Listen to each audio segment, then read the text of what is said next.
आज आपण अगदी घरात असलेल्या गोष्टींपासून मस्त चवीच्या सोप्या वड्या करणार आहोत.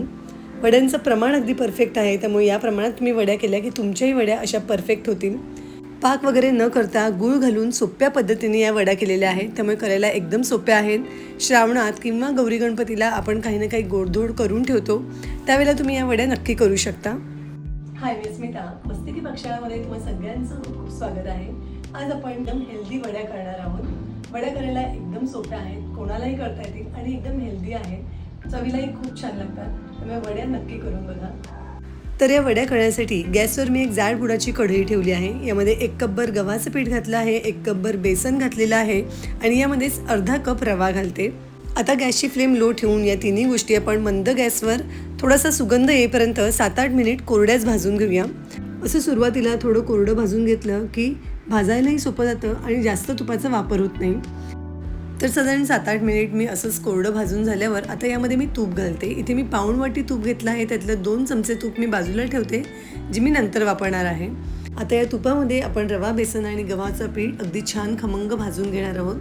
मंद गॅसवर हे आपण जितकं छान भाजू ना, तितक्याच या वड्या चवीला जास्त छान लागतात. सुरुवातीला तूप घातल्या घातल्या या पिठाचे असे थोडे गोळे होतात, ते व्यवस्थित मोडून घ्यायचं आहे, म्हणजे पीठ अगदी व्यवस्थित भाजलं जातं. तर इथे मी पोळ्या शेकायचा ठोकळा घेतला आहे. याऐवजी तुम्ही एखादा ग्लास घेऊ शकता किंवा वाटी घेऊ शकता, पण असे आधी गोळे मोडून घेतले ना की पीठ छान व्यवस्थित भाजता येतं. तर सगळे गोळे मी व्यवस्थित मोडून घेतलेले आहेत. आता मंद गॅसवर पीठ छान भाजून घेते. आपण 1 वाटी बेसन, 1 वाटी गव्हाचं पीठ आणि अर्धा वाटी रवा घेतला आहे. या प्रमाणासाठी इथे मी पाऊण वाटी तूप घेतलं आहे, पण जर तुम्हाला जास्त तूप वापरायचं असेल तर तुम्ही जास्त तुपामध्ये हे भाजून घेऊ शकता, पण कमी तुपाचा वापर करूनही वड्या अगदी व्यवस्थित होतात. साधारण 15 मिनिट मी हे पीठ व्यवस्थित भाजलं आहे. छान सुगंध यायला लागला आहे. आता हे जे उरलेलं 2 चमचे तूप आहे ते यामध्ये घालते. आता एकदा पीठ व्यवस्थित भाजलं गेलं आणि मग वरून थोडं तूप जरी यामध्ये घातलं ना, तरी ते तूप आहे ना पिठामध्ये शोषलं जात नाही आणि मग अगदी व्यवस्थित कन्सिस्टन्सी होते. तर अगदी 2 चमचे तूप घातल्यावर तुम्ही बघू शकता हे पीठ अगदी व्यवस्थित ओलसर झालेलं आहे.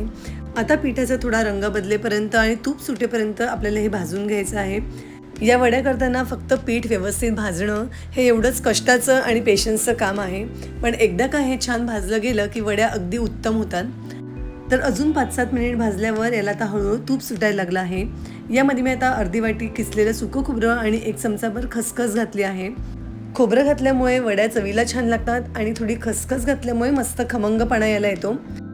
मी सुकं खोबरं किसून घातलेलं आहे, पण याऐवजी तुम्ही मिक्सरमधून थोडं फिरवून घेतलं तरी चालू शकतं किंवा डेसिकेटेड कोकोनट घातलं तरी चालू शकतं. तर आता 5-7 मिनिट अजून आपण हे भाजून घेऊया, म्हणजे खोबरं आणि खसखसही थोडी व्यवस्थित भाजली जाईल. तर अजून साधारण 5-7 मिनिट भाजल्यावर आमच्या घरात मस्त सुगंध यायला लागलेला आहे. पिठाचा रंग बदललेला आहे आणि पिठाला तूप सुटलं आहे. पीठ छान हलकं झालेलं आहे. तर इथे आपलं पीठ अगदी मस्त खमंग खरपूस भाजलं गेलेलं आहे. आता यामध्ये मी ताजी कुटलेली वेलची जायफळ पूड घालते आणि अर्धा चमचा सुंठ पावडर घालते. या वड्या आपण गूळ घालून करणार आहोत, त्यामुळे थोडी वेलची जायफळ पूड घातल्यामुळे याला मस्त स्वाद येतो आणि थोडीशी सुंठ पावडर घातल्यामुळे सर्दी खोकल्यासाठी पावसाळ्यात चांगलं आणि चवीलाही छान लागतात. आता गॅसची फ्लेम अगदी लो ठेवून यामध्ये मी 1/4 कप गूळ घालते आहे. लक्षात असू द्या, गॅसची फ्लेम अगदी लो ठेवायची आहे. मी गूळ बारीक चिरून घेतलेला आहे, त्याऐवजी गूळ तुम्ही किसून घेऊ शकता किंवा गुळाची पावडरही घेऊ शकता. आपण 1 वाटी गव्हाचं पीठ, 1 वाटी बेसन आणि अर्धा वाटी रवा घेतला आहे. 2.5 वाटीसाठी त्याच्या निम्मा म्हणून मी 1/4 वाटी गूळ घेतला आहे. पीठ गरम आहे, त्यामुळे गूळ अगदी पटकन वितळतो, पण गूळ जरा बारीक चिरूनच घ्यायचा किंवा किसून घ्यायचा. तर गूळ अगदी व्यवस्थित वितळलेला आहे. एका ट्रेला मी थोडं तूप लावून ग्रीस करून ठेवलं आहे. ही पूर्वतयारी आधीच करून ठेवायची, नाही तर मग आयत्या वेळेला घाई होते, कारण हे पीठ जसं जसं गार होईल ना तसं लगेच घट्ट होत जातं. आता स्पॅट्युलाने ट्रेवर मी हे व्यवस्थित पसरवून घेते. स्पॅट्युलाच्या ऐवजी तुम्ही एखाद्या वाटीच्या मागच्या बाजूला थोडंसं तूप लावून घेऊ शकता. तर वडीचं मिश्रण असं व्यवस्थित पसरवून घेतलं आहे. वरून थोडे बदामाचे काप घालते, म्हणजे वडी दिसायलाही खूप छान दिसते. बदामाच्या ऐवजी तुम्ही थोडी खसखस वरून घालू शकता किंवा भाजलेले तीळ घालू शकता, तरीही वडी दिसायला खूप छान दिसते. आता स्पॅट्युलाने दाबून थोडे फिक्स करून घेते. मिश्रण ट्रेवर टाकल्यानंतर साधारण 5 मिनिट झाले आहेत. वडी व्यवस्थित घट्ट झाली आहे. आता लगेचच आपण वडी कापून घेऊया, कारण अजून थोडा वेळ थांबलं तर वडी अजून घट्ट होईल आणि मग कापता येणार नाही. तर मी इथे मध्यम आकाराच्या आणि चौकोनी वड्या कापते आहे.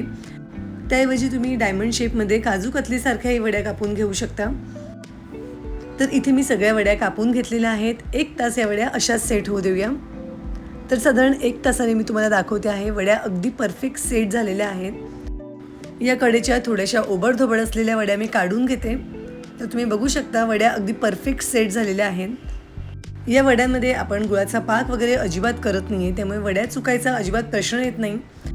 कोणालाही सहज करता येतील अशा वड्या आहेत. शिवाय बेसन, रवा, गव्हाचं पीठ हे नेहमीच आपल्या घरी असतं, त्यामुळे संध्याकाळी चहाच्या वेळेला पटकन तोंडात टाकायला, मुलांना द्यायला एकदम बेस्ट ऑप्शन आहे. या वड्या बरेच दिवस टिकतात, त्यामुळे सणाच्या वेळेला करून ठेवू शकता. तुम्हाला एक वडी मी तोडून दाखवते. वड्या अगदी परफेक्ट होतात, त्यामुळे अशा वड्या नक्की करून बघा. कशा झाल्या तेही सांगा.